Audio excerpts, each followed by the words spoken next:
উপরে কিছুই নাই, দুইটার প্রাণ নিয়ে আমি থাকি রে। আমি ওই দুইটা প্রাণের মুখ চাই থাকি রে। আমার দামে 24 বছর ধরে বিদেশ, আমি কোনো সব কিছুই কইতে রে। আমার দুইটার সন্তান নিয়ে আমি থাকি রে। আমি এনের মুখ মিশাই আমি থাকি রে।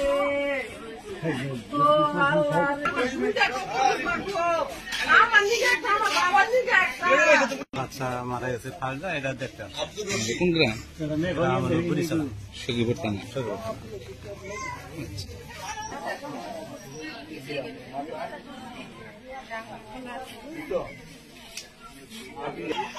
মানে কি কারণে মারা গেছে, মানে কিভাবে?